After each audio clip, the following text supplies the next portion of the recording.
All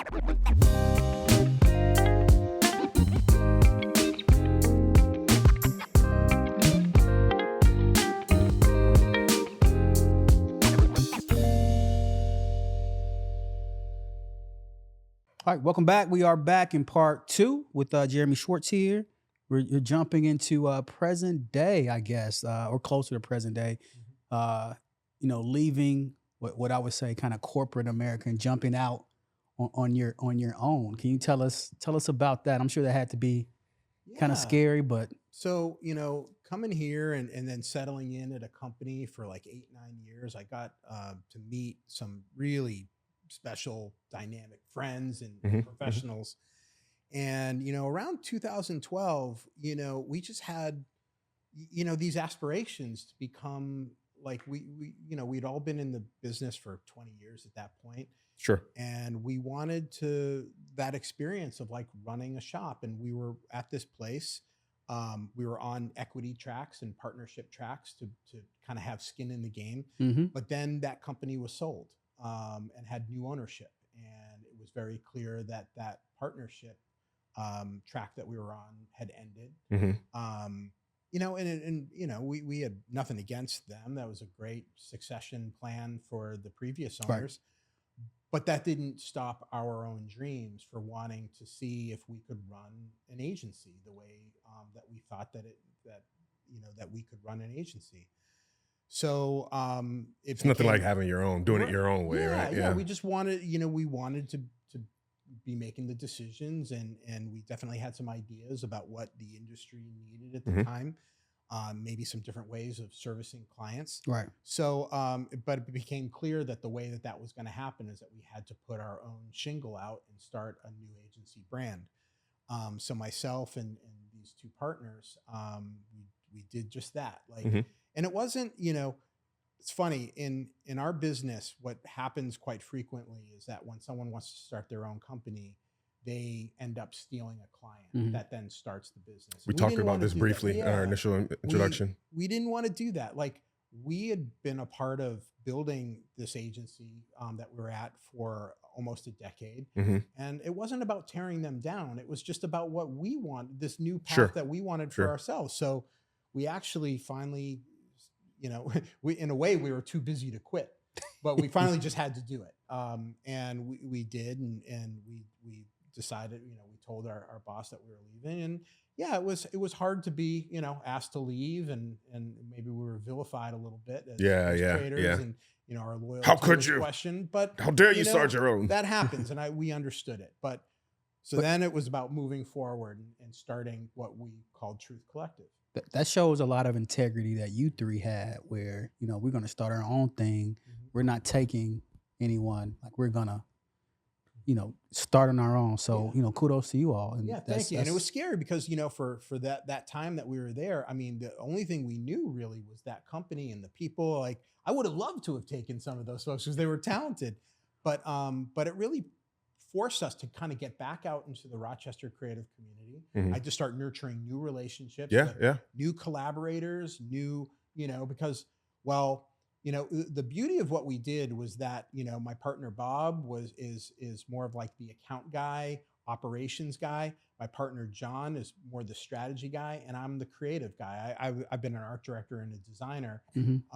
And so there was a lot that we could do together to get us started. And the way that we were servicing clients in the beginning was really the three of us. And then we would bring in, the reason why we're called Collective is because we always knew that we wanted to bring other talent in because of their skill sets, their experiences, and have them seated around the table when they can make the most impact. So, and we started meeting new people to collaborate with, and that happened really fast. We had reignited relationships with previous clients that weren't part of our non-compete at the time. And Truth took off, like, very cool, just right from our own living rooms and back decks. And, before but pretty soon we ended up servicing a client that had some office space. We did a trade deal, we got office space, and we were off and running. Nice. It was fantastic. Yeah. Talk about it again. Stars aligning, man. Stars aligning. Very cool. Yeah, So- there was a lot of hustle in it, but you know, we were just happy that we were, you know, kind of putting our own belief systems out there, and the way that the model that we wanted to create was working, and yeah, and people responded. I think one of the key things that you said there, if we could just, I could expound on that a bit more, is almost like a lost cause in the sense of etiquette, right? So the fact that you were intentional about not necessarily like poaching previous clients, basically speaking to the idea that, there's enough of the pie for everyone, right? You just have to go out and figure out, how you're going to get to, your opportunity, so to speak, or whatever. So like, it's almost like a lost thing now or whatever to like Yeah, I mean, operate above board on that right, level. So like, yeah. I find that to be like amazing. Well, it's funny when you name yourself Truth Collective. There's some The principles. irony in that, right? There's Yeah. some principles baked into that, and we actually knew that there was gonna be some times that was gonna leave money on the table, because not that we're like more principled than anybody else, but we knew that we wanted to do the business in a way that we could feel good about. Sure. Like we had opportunities that presented themselves that we turned down, and we were turning it down before we had much revenue at all. Like, Wow. when a company came to us that was about fracking, or a company, actually a cigarette company came to us, and we just ultimately had to look at one another and said, would you feel proud to be doing, Can you to sleep be at night with promoting this? Yeah. Yeah. And if the answer was no, we would turn it down. And but we had to have faith that The truth. we were putting some good vibes out, that there was Mhm. going to be some karma and something was going to come around, that if we were doing the work that we really believed in, that was going to resonate and make an impact, and that would attract more like-minded clients. Would you say that philosophy kind of influenced the actual truth, the naming of it? Yeah, absolutely. Okay. It I was figured, baked- because I'm putting one together. it was baked in. Like, our value system, which are up on our walls today, was about, truth, energy, ambition, and generosity. And generosity is a big part of that, the community building. We knew that we always wanted to be a force for good in our own backyard, in the industry, but in our own backyard specifically. And that has come out over the years. Like, we did a pro bono campaign before we had a single paying client, for example. We then built a relationship with Willow Domestic Violence Center. Saw that. Yeah, we were reading about that. Which wasn't called Willow at the time. We helped rebrand them. What was it? ABW, I think it was. Yeah. Yeah. It had this kind of a rough name. Exactly. Battered women. Yeah, yeah. And we were lucky to be part of that strategy of like, let's move away from this, so the survivors of domestic violence don't have to feel like That's battered great. women. Talk And by about the what that way, was doing there was more psychologically than for just them. women. Yeah. I mean, Oh, there yeah. was a lot of men who were in really abusive relationships as well that they were serving. So it really needed that rebrand. 8, 9, 10 years later, we're still interacting with them. So That's awesome. One thing that really struck me on your website, you have the company we keep, and at the bottom it has all your ESL, Unilever, LensCrafters, Century Safe, Paychecks, you have our Kodak, and the company we keep. That really stuck with me. Like, this is our company. This is who we are. This is who we help. And I couldn't help but the truth. I'm a big basketball fan, and Paul Pierce nickname is the truth, and you being from Boston. I wish I could say that was a part of it, but One of the great Celtics, right? Like, talk about that again. The irony, man. Like, The company we keep. That's a great add to your it's your funny. website. We were talking about family and parents, but like, I remember being a teenager, and there was a time where I was like a little skate rat. I was a little bit punk rock. And I fell into a crowd that was a little rough around the edges. And my parents sat me down and said, the people you hang out with says a lot about you too. And I didn't want to hear it at the time, but now that has come back, and I have sat down and had a very similar conversation with my own kids. And, but it goes back to the company we keep, like, we really look at our clients in this business as they're a real partner. Like, we can't do what we do if there's not a client who's willing to hear the perspective and then put action and invest in it. So it really is a partnership.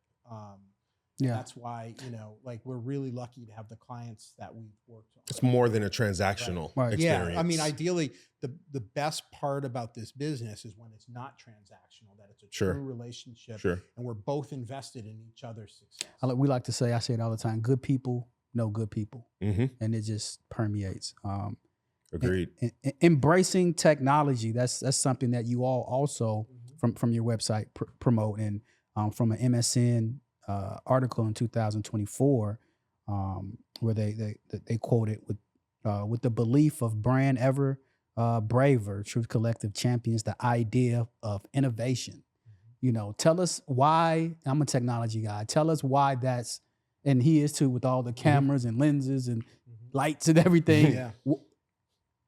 Why is technology important in your field? Well, technology is important because right now, And even more so now, today. Yeah, I mean, just in the last 2 years, with the way AI has taken off, it's changing everything. It really feels like the Wild West again. And I think that like we have to harness technology to not replace us, but how can we perhaps accelerate what we do? Can we contain some of the overhead or the resources that it takes to do what we consider premium creativity? So if we're able to maybe accelerate, you know, with a human-led experience, but like sort of an AI-driven experience, do more for more people, maybe faster, then we get to share creativity with more folks. And ideally, we can bring the barriers to that premium creativity down a little bit, because, you know, the world of bespoke advertising agencies with lots of expensive people working on accounts, you know, that garners a pretty hefty fee. Sure. But if we can reduce those fees because we're containing the costs and accelerating the process, then we can offer those services to more people who maybe couldn't afford them in the past. Right.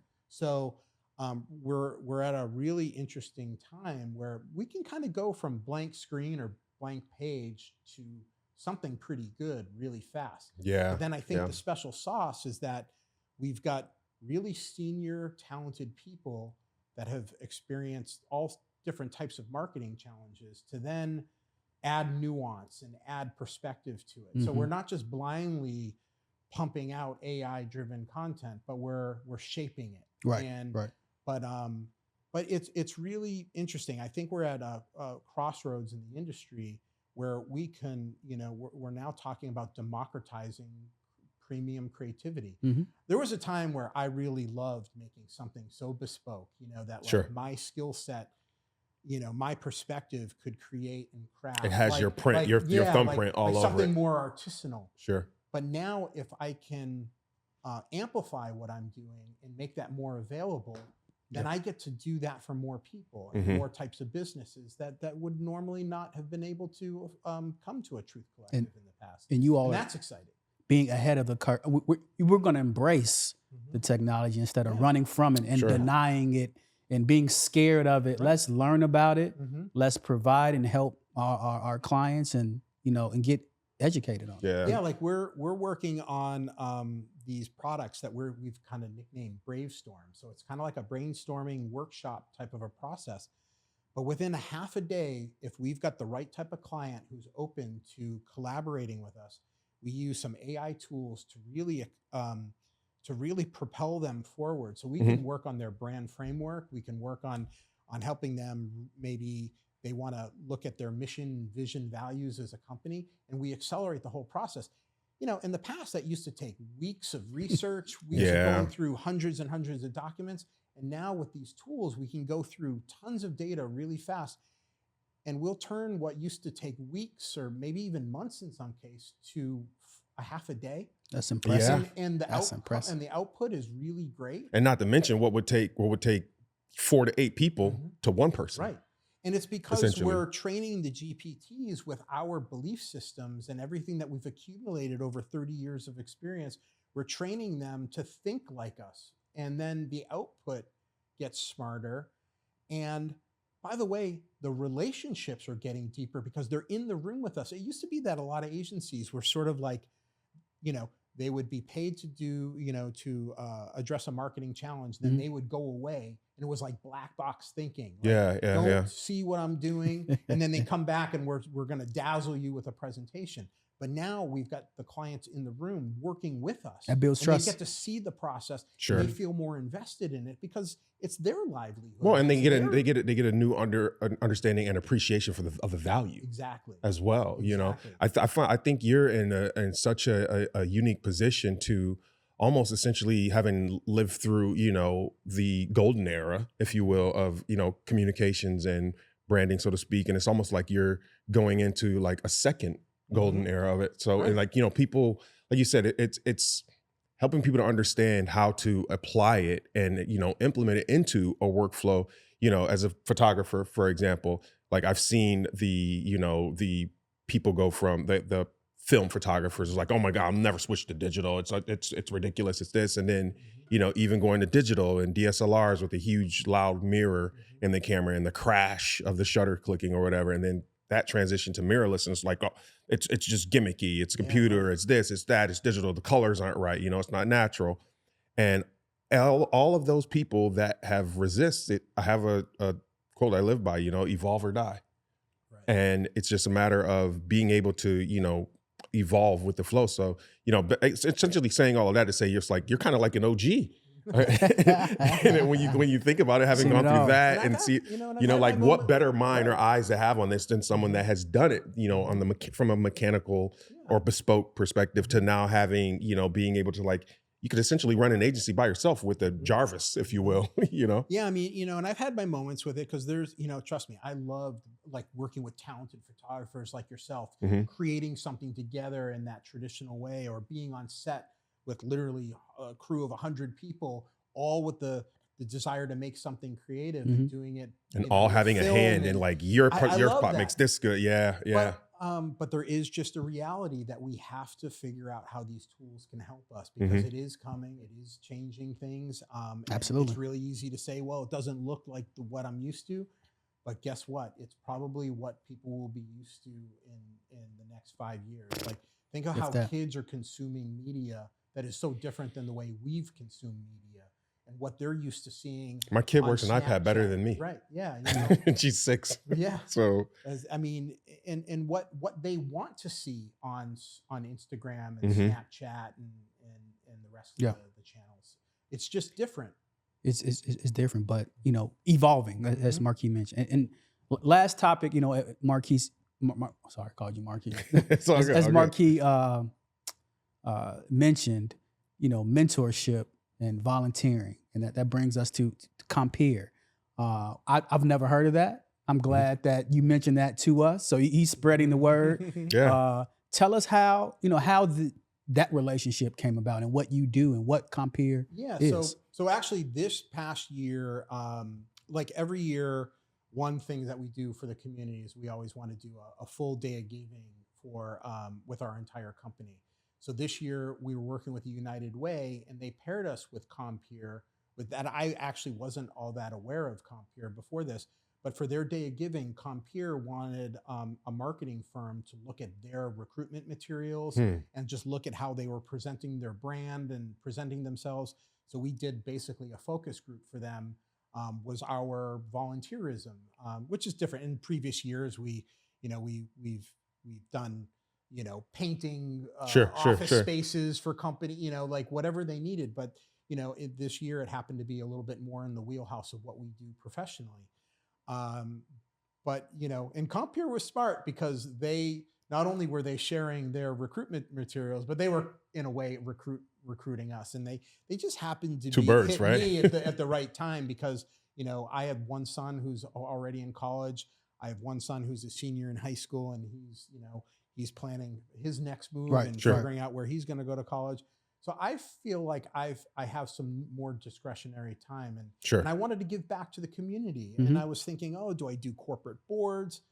But I just, you know, and Big Brothers Big Sisters was on my mind. But as I learned about Compere, and Compere is this amazing, it's a national group, but they have a really strong Rochester chapter. But they pair either adults or they have a youth program. And every one of these people in the program that need a mentor or just what they call a friend have different mental health diagnoses. So ultimately, I raised my hand and said I would love to become a volunteer. I have to go through a vetting process. They're very careful, make sure they're not, pairing someone with a checkered past. Right. But I got through all of that. And then I was, they presented me with 3 different kids that have different issues in their life. And, the commitment that Compeer wants you to at least commit to is a minimum of a year and 4 hours a month. I was like, I can spend 4 hours a month, a couple hours every other week. That's easy. Sure. So, I end up meeting with him usually 2 or 3 times a month and we've done everything from going bowling, which I'm probably going to do after I leave this podcast. Yeah. Take him out to lunch, or I took him to a Bills game because he's never been to that's awesome. great. he's never been to a professional sports game, and he's a big professional sports guy.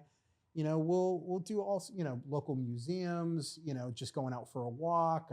He's come over I took him trick-or-treating this year because he said he hadn't been for about 4 or 5 years. Wow. So, that's Jeremy, that is Talk about impact and making a change, man. That's yeah. I'm gonna look into Compeer. Thanks for sharing that I've never heard of it, and I'm always looking to help and give someone that does not get that experience. Bills game, going bowling, trick or treating. I think those things that can be small to us, or we take for granted, can almost be big for others. It is, especially because I've been lucky, and my kids have been lucky. They've been given those experiences, but not everyone gets those experiences. Even so true. Get out and have just a day to get out of your own space. So yeah, compeerrochester.org. CompeerRochester.org. We'll drop a link in the description below. Make sure you guys go and check them out. Maybe you could help a life. And as you said, Jeremy, they have a big foothold here in Rochester, but they're national from what you mentioned, right? Yep, they're national. And like I said, like if you want to pair yourself with an adult or a kid, they have those opportunities. Awesome. So again, that's CompeerRochester.org. Check them out.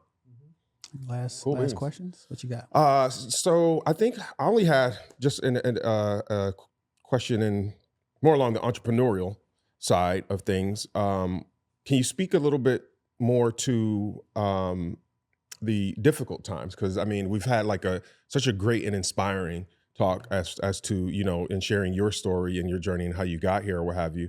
But just from the journey as far as the business goes or whatever, can you speak a little bit more to like some of the struggles or the the not so fun times, the times where you're thinking like are we going to be able to make it this month, or have you had any of those experiences? No, we have. I mean, I think as a business owner, and maybe you've experienced something similar. I mean, you have those times. It's not always raining success. I mean, think of the pandemic. In March 2020. Things were going well, and the world shut down, and like things were going well, and then they weren't. And even right before the pandemic, for example, we had a couple major clients that went through their own restructuring and basically informed us that they were, not going to be spending money on marketing for a while until they figured out got their own house in order. So even going into the pandemic, we were down quite a bit of revenue, and then the pandemic happens, and it was right around the time that we were trying to figure out, could we do our business remotely? Like we were having some challenges recruiting some of the talent that we wanted to Rochester. And I remember I had just hired a creative who was in Albany, and we were wondering, how is this going to work out working virtually? And then a week later, we're figuring out that the whole company is going to be virtual. You're going to have to figure it out now. Yeah.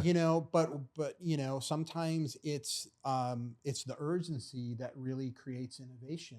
And I think, and we weren't any different from the rest of the world. I think everyone was then forced to figure out new ways of working through absolutely. Zoom and Teams and the rest of the tools virtually, that allow so to us speak, to communicate. But the good news is that, in very, uncertain times, we figured it out, and it was bumpy because, the economy was in rough shape, and a lot of companies were slowing down their marketing spend. And, we were lucky enough to get some of that PPP money from the government, and we used it to do what it was intended to do, was to keep our team together. So you weren't buying Lamborghinis or anything, anything fun like that, right? And we, so, a few years into it, we kept our team intact, but ultimately the business changed pretty dramatically, and we did have to go through some restructuring. And Sure. actually, my partners and I, we have a standing Friday morning meeting where we're constantly looking at the state of the business. And even just yesterday at that meeting, we said, God, we never intended that we were going to be those people that ever had to lay a single person off. Like that just wasn't, Sure. we just didn't think it was, maybe that was the naivete of Yes. Yeah. Right. But the reality is that we've had to make some hard decisions over the years, but it was for the greater good of the business, right? We had to look at the good of the whole, and we had to make some tough decisions. Right. But what we tried to do in those times was we put a system in place that we called honest transitions. Often when someone says that they're going to leave your company, they're escorted out. Or if you have to make that hard decision and you have to let someone go, you say goodbye and you never talk to them again. With us, we tried to create a more humane way. We tried to give as much severance as possible. We created some methodologies where, of course, we were helping them find new jobs. Transition, that's amazing. Networking for them, introducing them to other creative companies where they could ideally find a role. So we tried to do the best that we could. That's dope. Maybe did we handle every situation as well as we could? Probably not. But the intent was that we were trying to do it in a different way. I mean, this sounds like a great,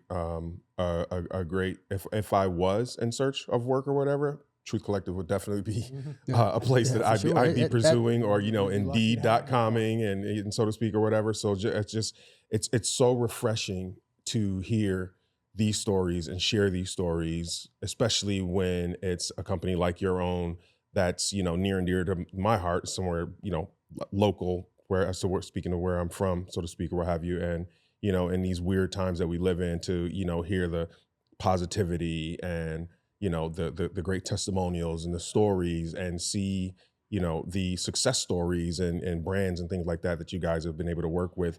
I think that it's really, really cool. And, absolutely. Really, kudos to you guys, man. Keep going, keep pushing. If you don't have anything else free, I'm gonna steal your last question. Go for it. To sum up, you've been through a lot. A younger version of yourself, if anyone's out there looking, what would you do different? What would you, change or not even change? Just what insight would you give? Just about someone who wants to get into what you're doing, and Yeah, what would you tell a young Jeremy? What would you tell the you that was confused before you got right into this? Well, I think one thing, and it sounds really cliche, is that change is inevitable. I think that I got to a point in my career where I got really comfortable. I was known for a certain type of creativity. I had a pretty good reputation for the art direction and the design that I was doing. And I think I got comfortable with that at a certain point. And then again, like this new AI revolution's come. And there's been times that I've been a little reluctant to embrace change, and realizing that I haven't arrived. It's not that I arrived and that my journey, I made my journey and my destination was set. Sure. It's a journey that keeps on going. Right. Yeah. Keep going. You got to keep pressure testing what you're doing, and say this worked for you today, but is it going to work for you tomorrow? And that answer might be no. And that's okay. It's not a threat. It's just that you have to keep learning and you have to keep trying new things. And so it's definitely something that I tell my boys today, that keep learning, keep being open to new experiences, keep trying different things, because what works today might not work tomorrow. That's awesome. Yeah. Awesome. Perfect. Well, Jeremy, thank you again so much for taking a chance on us, coming out, joining us for this great conversation. Sincerely appreciate it. If we could ever be of any assistance with you guys in the future, please don't feel free to reach out. Don't hesitate. And on that note, we like to end with a dap. Yeah, we'll get out of here. There we go, Jeremy. Thank My you. man. Much Good deal. appreciated. Whoa. Hit that follow button for Thank you. Water from the rock, man. We Thank you. appreciate it. So on that note, thank you to our guest, Jeremy Schwartz, for stopping in with us today or whatever. I'm one half of your host, Marquis. I am the other half, Free. And this is Thank Water you. from the Rock Podcast. We'll catch you guys next time. We're out. Peace.